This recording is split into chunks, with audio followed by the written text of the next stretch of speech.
Hey everybody, I'm glad you're listening. Glad you're joining me to listen. Maybe I'm hoping that these videos will provide you some kind of insight as far as what I did, and that maybe you can, if it relates to you and your situation, maybe it will help you, and I pray that it does.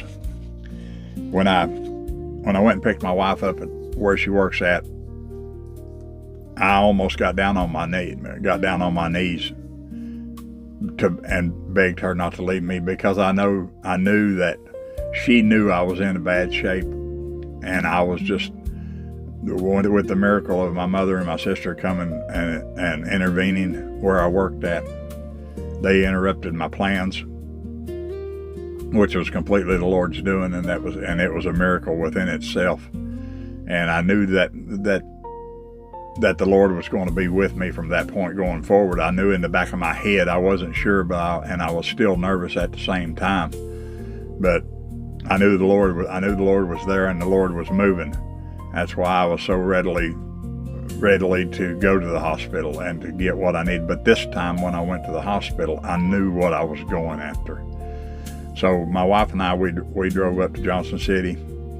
I think my mother either followed behind us or in front of us. I think my sister was the one that was driving, but nevertheless, they followed us. And we went to the hospital, and I got to the hospital, and I was turning myself in, and they said that they couldn't accept me like that. They said that I would have to go to the hospital across the street and turn myself into the officer and explain to him what I was going to do so that he could bring me over there. And I proceeded to do so. We got in the car, and I told my wife what I needed to do, and we went to the officer. And to be honest with you, this was the first time I had ever been in handcuffs. Well, other than one other time while I was in the military, I was in handcuffs, but that was another problem of my own making. But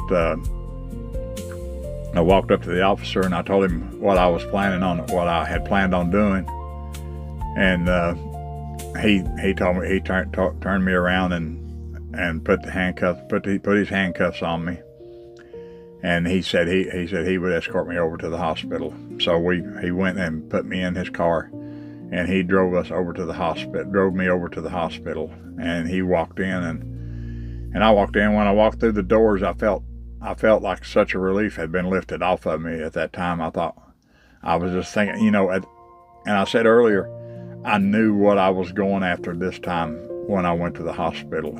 It wasn't something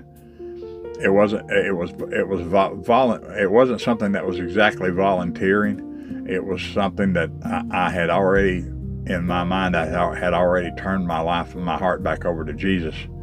And he was going to be with me from the point that I walked through the doors of that hospital. And I felt a little bit of relief when I walked in. And the officer walked up to the receptionist and explained to her what I had planned on doing. And then they proceeded and it smells just like hot. And I don't like hospital smells, but it had a faint odor of hospital smells. But I knew this setup. I had been here before, and I had been through the first 30 days that I want, but I didn't want this time to be a mistake. I knew what I was going for at this time, because I had already surrendered. Once the miracle had happened, I had already surrendered my heart, and I just hadn't done it in a way that I thought I should have at that time. But he walked me through the doors and went to the receptionist, and we talked to her, and she said, okay. So they took me in another room. He took the cuffs off, and I had to take my clothes off, and he strip searched me. And I thought it was odd. If you would have asked me 3 months earlier to that, I would have fought any kind of strip search, or any kind of a search, or handcuffs for that matter, because I was afraid to mess around with the cops while I was drinking. But it was just because when I was drinking, I was in control of everything, and I would run from the cops if I was drinking. But it was kind of humiliating, but it was a relief at the same time, because the whole time that I was being searched, I was thinking, thank you, Lord, for bringing me to this place where I can get the help that I need. And I knew what I needed when I went in there. It was in my mind the whole time. And on the drive up there, I knew exactly what I needed, because this time it was for real. It wasn't for show. It wasn't so that I could shut others up. And I think that's a lot of the reason that the first time didn't work, because when I went in for that 30 days, I really didn't go in for any other reason other than to shut people up.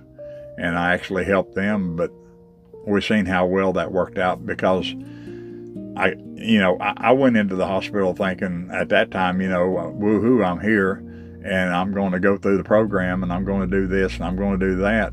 And I actually helped others go through their steps and this and just different things that we was dealing with the counseling and all of that comes along with it.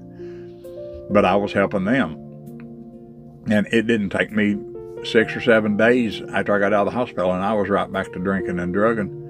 And it was right back to day one. I mean, it's one of those things where you'll feel you have the conviction in your heart. Now I'm speaking in terms of me. And as I said earlier, I'm not a podcaster. And if I interrupt, and I do have bullet points as notes, but because there's a few things that I wanted to go over, I realized while the officer was doing the strip search, I realized that I can't fix myself. I realized that, and that weighed heavy on me. This wasn't like the first time, although the smells was the same and everything. But this time I had a different purpose when I went into the hospital. This time I had gone to the point of my rock bottom, and at that time I didn't recognize it as a rock bottom. But when I look back on it, that was the rock bottom, and I'm so thankful to the Lord that I didn't, that wasn't my end. It was a really strange mixture of fear, because I didn't know how others thought. I still had this thinking of how others thought about me. But at the same time, I had a relief had been lifted off of my shoulders, because I felt like I was safe. I felt like I was protected. I felt like the Lord had cloaked me in protection. And at that point, it wasn't the end it wasn't the end of the protection. It was the beginning of a new life. And it kind of clicked over. Actually, that night, whenever they had assigned in my room, it was a mixture of fear and relief at the same time while he was searching me. And I remember thinking to myself, I thought, great, I feel so good, I feel so much better now, and now the hard work begins. And I knew that I had to somehow fix myself, and I also knew that the Lord had to help me with it. I could not do things by myself, because Jesus had to help me with all of this. And he in fact did, because Jesus has been a center point in my life ever since. And I will keep it that way.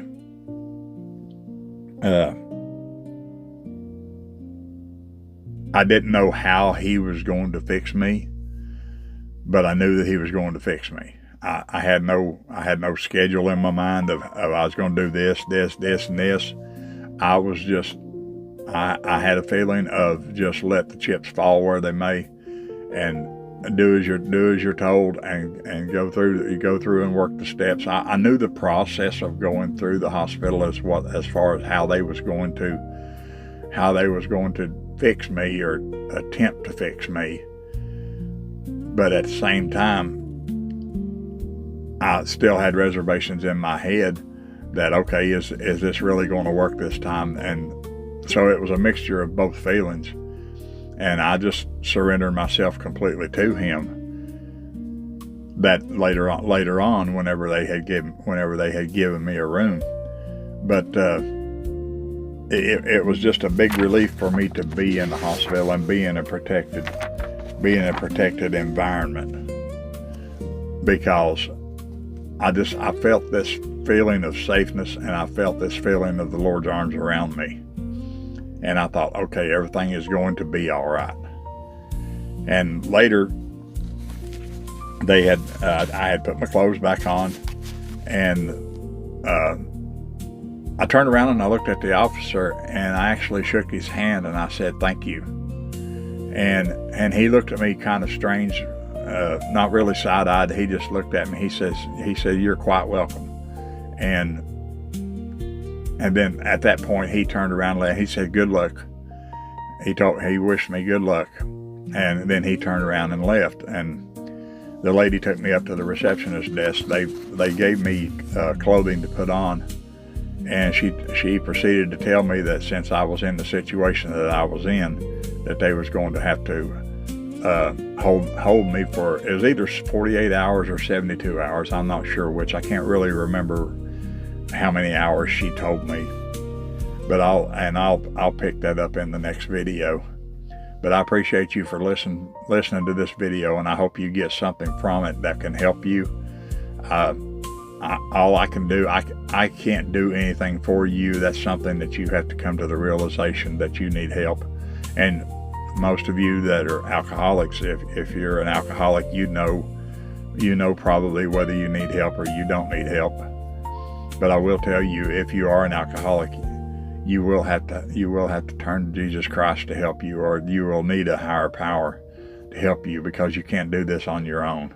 It's something that I'll expand a little more in the next several videos. But I really appreciate you for listening to this video, and I'd appreciate it if you hit like and subscribe. And if you have any comments or questions or anything of that nature, you can reach me at 35yearskept@gmail.com, or you can put a comment in the comment section.